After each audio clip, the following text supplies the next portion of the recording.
విషయాలు మీతో చెప్తాను. బైబిల్లో ఆదాము మొదలుకొని 7వ వాడైన ఆనోకు వరకు చాలా జాగ్రత్తగానండి. ఆదాము మొదలుకొని 7వ తరం వాడెవరు? ఆనోకు.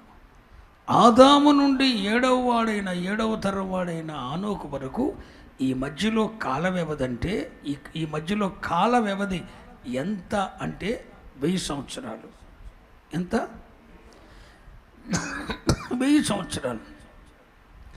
ఆదాము నుండి 7వ తరం వాడైన ఆనోకు వరకు 1000 సంవత్సరాలు.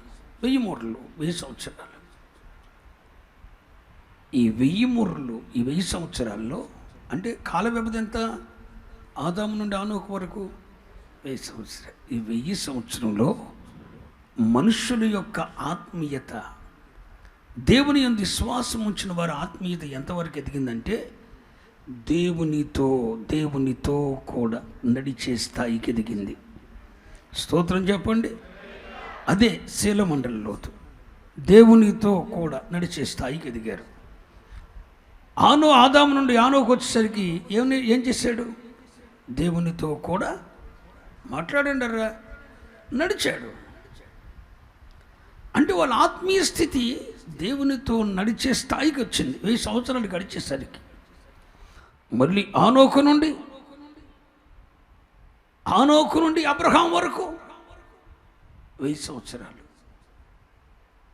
ఈ 1000 సంవత్సరాల వ్యవధిలో నోవాహు దేవునితో నడిచాడు. అలా అలా అలా అలా అలా అలా దేవునితో నడుస్తూ అబ్రహాం కాడికి వచ్చేసరికి యెహోవా నామమున బలిపీఠము కట్టి అతడు యెహోవాకు ప్రార్థన చేశాడు. ఆదికాండం 12వ అధ్యాయంలో. ఏ కాడికి వచ్చింది? మరొక 1000 సంవత్సరాలు వచ్చేసరికి మోకాళ్ళ అనుభవానికి వచ్చింది. అబ్రహాం ఏం చేశాడు? రేపు నేను చూపించలేకపోతున్నాను, టైం చాలా అయిపోయింది కాబట్టి. అబ్రహాం ఏం చేశాడు? యెహోవా నామమున ఒక బలిపీఠము కట్టి యెహోవా నామమున ప్రార్థన చేశాడు. అంటే ఏ స్థాయికి వచ్చాడు? ప్రార్థన చేసే స్థాయికి వచ్చింది. దేవునితో మాట్లాడే స్థాయికి వచ్చాడు. దేవుడు వెళ్ళిపోయినా కూడా ఆయన సన్నిధిలో నిలిచి ఉండే స్థాయికి వచ్చేసాడు. ఎవరు? అబ్రహాం. దేవుడితో మాట్లాడి అబ్రహాంతో మాట్లాడి దేవుడు వెళ్ళిపోయాడు. కానీ అబ్రహాం ఇంకా యెహోవా సన్నిధిని నిలిచున్నాడు. యెహోవా నామమున ప్రార్థించాడు. అంటే అబ్రహాం కాడికి వచ్చేసరికి, ఆనోకు నుండి అబ్రహాం కాడికి వచ్చేసరికి 1000 సంవత్సరాలు. ఈ 1000 సంవత్సరాలు గడిచేసరికి ఆత్మీయ స్థాయి ఎక్కడికి వచ్చిందంటే దేవునితో ప్రార్థించే స్థాయికి ఎదిగారు. దేవునికి ప్రార్థించే స్థాయికి ఎదిగారు. అది మోకాళ్ళ అనుభవం, మొరలోతు. అర్థమైందన్న వాళ్ళు స్తోత్రం చెప్పండి. ఇంకొస్తంత మంచిగా. ఇక అబ్రహాము మొదలు దావీదు వరకు 1000 సంవత్సరాలు. చాలా జాగ్రత్తగానండి. అబ్రహాము మొదలు దావీదు వరకు 1000 సంవత్సరాలు. అక్కడికి వచ్చేసరికి మొలలోతు వచ్చింది. ఎక్కడికి? నడుము లోతు అని ఉంది మూల భాష గ్రంథంలో. ఏ లోతు? నడుము లోతు. నడుము అనేది పాత నిబంధన గ్రంథములో యాజకత్వానికి సూచన, పరిచర్యకు సూచన. స్తోత్రం చెప్పండి. హల్లెలూయా. ప్రధాన యాజకుడైన నడికట్టు కట్టుకొని యెహోవాకు మాట్లాడాలి, పరిచర్య చేసేవాడు. అంటే నడుము లోతు అనేది దేన్ని చూస్తూ ఉంది? యాజకత్వము, పరిచర్య. ఏంటి? ఇప్పుడు అబ్రహాం నుండి దావీదు కాడికి వచ్చేసరికి ప్రజలు ఏ స్థాయికి వచ్చారంటే దేవునికి యాజక రూపమైన ఒక రాజ్యముగా మార్చబడి దేవుని సన్నిధిలో, దేవుని ఎదుట యెహోవాకు పరిచర్య చేసే స్థాయికి వచ్చారు. స్తోత్రం చెప్పండి. హల్లెలూయా. యెహోవాకు పరిచర్య చేసే స్థాయికి వచ్చారు. నడుములోతు దేవునికి పరిచర్య చేసే యాజక రూపమైన వంశమై, యాజక రూపమైన రాజ్యమై దేవునికి యాజకత్వం, దేవునికి పరిచర్య చేసే స్థాయికి వచ్చారు. ఇప్పుడు నేను అడుగుతున్నా, విశ్వాస స్థాయి పెరుగుతుందా తగ్గుతుందా? మాట్లాడాలి. మొదట 1000 సంవత్సరాల్లో మనుషులు దేవునితో నడవటం ప్రారంభించారు. తరువాత 1000 సంవత్సరాలు దేవునికి ప్రార్థించే స్థాయికి వచ్చారు. తర్వాత 1000 సంవత్సరాలు దావీదు నుండి ప్రభు అయిన యేసుక్రీస్తు వరకు 1000 సంవత్సరాలు. ఈ 1000 సంవత్సరాల్లో ఏ స్థాయికి వచ్చారో చెప్పనా? దేవుని చిత్తమునకు తమ్మును తాము అప్పగించుకునే స్థాయికి ఎదిగారు. యేసయ్య వచ్చేసరికి తండ్రి చిత్తమునకు తనను తాను అప్పగించుకున్నాడు. అంటే ఆ మాట చెప్పాలంటే టోటలీ పరిశుద్ధాత్మ ఆధిపత్యములోనే ప్రభు అయిన యేసుక్రీస్తు పనిచేశారు. స్తోత్రం. శరీర రీతిగా ఉన్నారు కాబట్టి ఏ ఆత్మాధిపత్యంలో పనిచేశారు ప్రభు యేసుక్రీస్తు? యేసయ్యను శోధించడానికి అరణ్యానికి తోడుకొని పోయింది ఎవరు? ఆత్మ, పరిశుద్ధాత్మ. అంటే యేసయ్య జీవితాన్ని చూస్తే ఆయన యోర్దాను నదిలో బాప్తిసం పొందినప్పుడు వచ్చింది ఎవరు? పరిశుద్ధాత్మ. ఆయన అరణ్యానికి తోడుకొని వెళ్ళింది ఎవరు? పరిశుద్ధాత్మ. అంటే టోటలీ యేసయ్య దగ్గరికి వచ్చేసరికి పరిశుద్ధాత్మ నియంత్రణలో ఉన్నాడు. ఎవరు మాట్లాడాలి అంటే దావీదు నుండి యేసయ్య కాడికి వచ్చేసరికి 1000 ఏండ్లు. ఈ 1000 సంవత్సరాల్లో యేసయ్య కాడికి వచ్చేసరికి టోటలీ పరిశుద్ధాత్మ నియంత్రణలో పని చేయగలిగాడు. ఈదలేనంత లోతుకి వెళ్ళిపోయారు.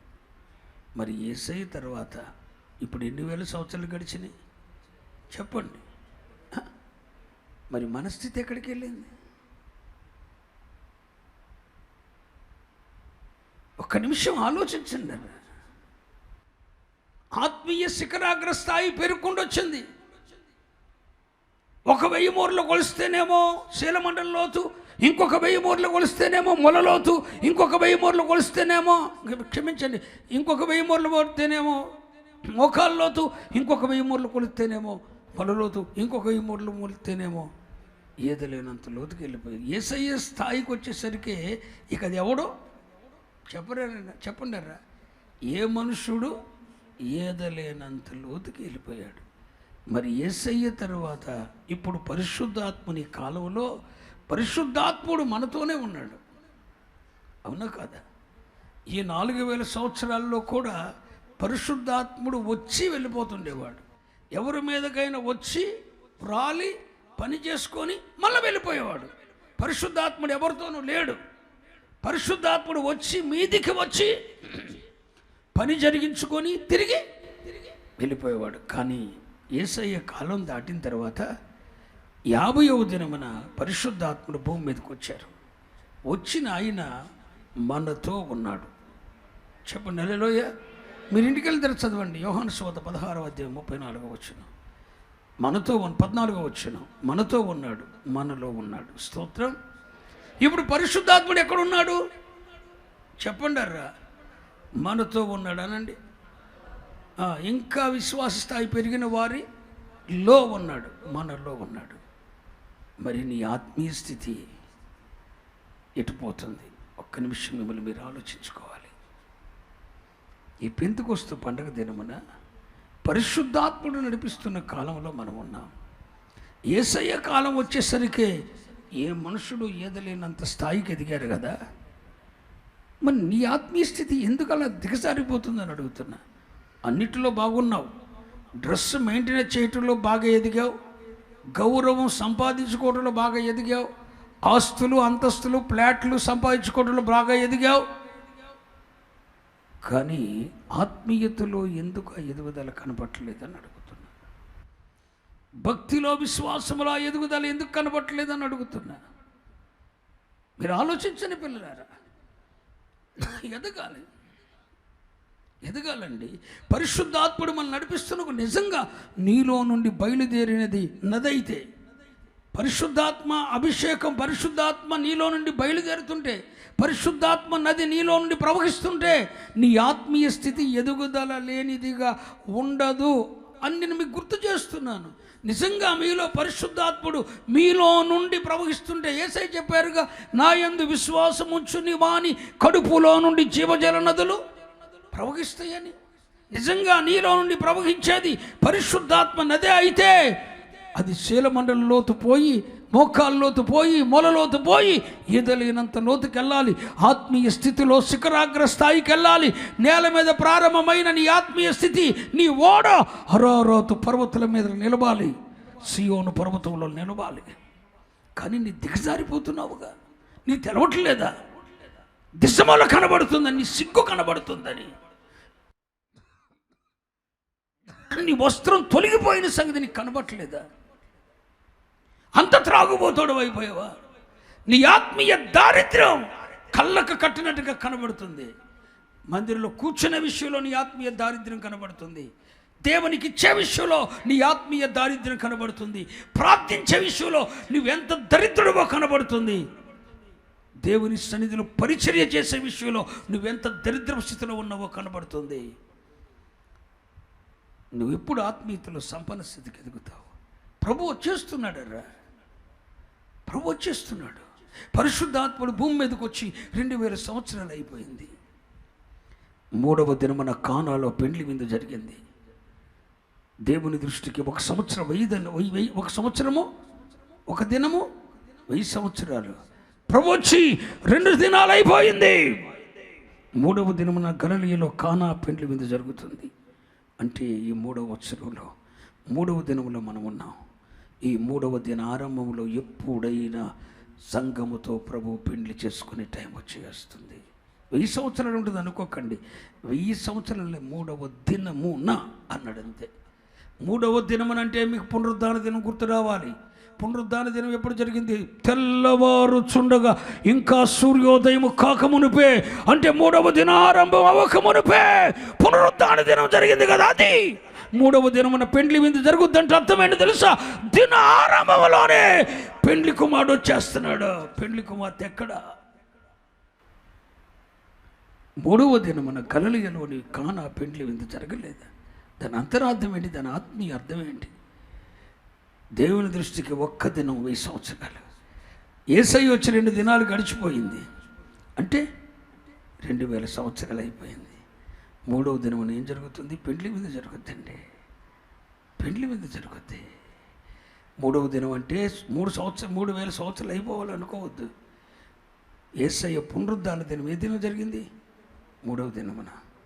3వ దినం ఎప్పుడు? సూర్యోదయమున, అంటే ఆరంభంలోనే జరిగింది. యేసయ్య రాకడ సంపము కూడా త్వరగా జరగబోతుంది. ఎంత భక్తి చేసి విడిచిపెట్టబడతావా? నీ దిశములతోని సిగ్గు అవమానంతో బ్రతుకుతావా? పిల్లలారా, నీలో నుండి బయలుదేరుతున్నది పరిశుద్ధాత్ముడైతే, పరిశుద్ధాత్ముడే నీలో నుండి ఊటగా బయలుదేరితే, నీలో నుండి బయలుదేరి నిజంగా పరిశుద్ధాత్ముడే అయితే దినదినము నీ ఆత్మీయ స్థితి శీలమండలం నుండి మోకాల నుండి మొల నుండి ఎదలేనంత లోతుకు వెళ్ళాలి. అది పరిశుద్ధాత్మ నడిపింపు. నేను ఒక మాట చెప్తానండి. ఏలియా ఆత్మను కోరుకున్నాడు. ఎవరు చెప్పాలి? ఎలీషా. ఏలియా ఆత్మను కోరుకున్నాడు. ఏలియా ఏం చేశాడు? సరే, పరిశోధించాడు.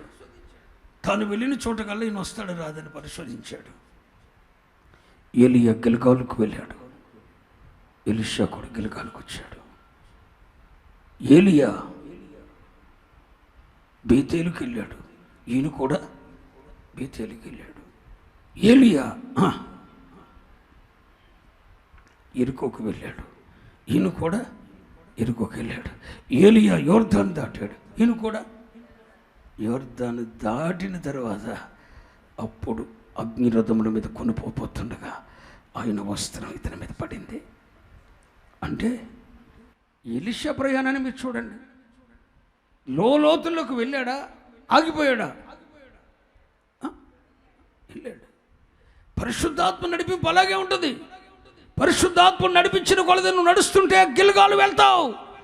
గిల్గాలు అంటే అర్థమేంటో తెలుసా? నీ మీద ఉన్న అవమానం దొర్లించబడాలి. గిల్గాలు అంటే అర్థం ఏంటి? పరిశుద్ధాత్మ నిన్ను నడిపించేటప్పుడు నడుస్తుంటే మొదట నువ్వు వెళ్ళేది గిల్గాలు. గిల్గాలు అంటే అర్థం ఏంటి? నీ మీద ఉన్న అవమానం. నువ్వు ఒక స్వార్థపరుడు అని, నువ్వు ఒక అసూయపరుడు అని, నువ్వు ఒక కోపదారివని, నీవు ఒక వ్యభిచారువని, నువ్వు ఒక దొంగవని, నువ్వు ఒక లంచగొండివాడు అని, అక్రమ సంపాదన పరుడు అని, నీ మీద ఒక అవమానం ఉంది, ఐగుప్తు అవమానం ఉంది. నువ్వు గిల్గాలు వెళితే అక్కడ సున్నతి చేయబడుతుంది నీకు. ఆ అవమానం దొరికిపోతుంది. ఎప్పుడైతే సున్నతి చేయబడుతుందో అబ్రహాముతో చేసిన నిబంధనలో నువ్వు వారసుడు అవుతావు. అక్కడికి నడిపిస్తాడు పరిశుద్ధాత్ముడు. మరి గిల్గాలు అనుభవానికి వచ్చావా నువ్వు?